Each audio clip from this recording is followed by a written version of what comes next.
Parliament থেকে 20 জোড়া জুতা চুরি করে পালিয়েছে চোর। ডজন খানেক নিরাপত্তা কর্মীর চোখে ধুলা দিয়ে চোর সটকে পড়ায় খালি পায়ে ঘরে ফিরতে হয়েছে এমপি মন্ত্রীদের। নিশ্ছিদ্র নিরাপত্তা ব্যবস্থাকে বুড়ো আঙুল দেখিয়ে এমপি মন্ত্রীদের জুতা চুরির এমন ঘটনাকে কেন্দ্র করে বিতর্কের ঝড় বইছে পাকিস্তানে।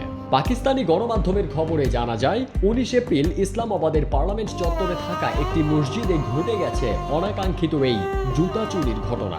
প্রশ্ন উঠেছে, পার্লামেন্ট চত্বরের 8-7 নিরাপত্তা টপকে জুতা চোর ঢুকলো কিভাবে? এ ঘটনায় প্রশ্নবিদ্ধ হয়েছে পার্লামেন্টের নিরাপত্তা ব্যবস্থাও। ঘটনার দিন জুমার নামাজ পড়তে মসজিদে ঢুকেছিলেন সংসদ সদস্য, সাংবাদিক সহ অনেক সরকারি কর্মকর্তা। নামাজ শেষে বের হতেই চোখ ছানাবড়া হয়ে গেল সবার। কারণ কড়া নিরাপত্তায় ঘেরা পার্লামেন্ট চত্বরের মসজিদ থেকে অন্তত 20 জোড়া জুতা গায়েব। কিভাবে কি হলো কিছুই বুঝতে পারছিলেন না তারা। অনেক খোঁজাখুঁজির পরেও নিজেদের জুতা না পেয়ে অবশেষে খালি পেয়েই ঘরে ফিরতে হয় অনেককে।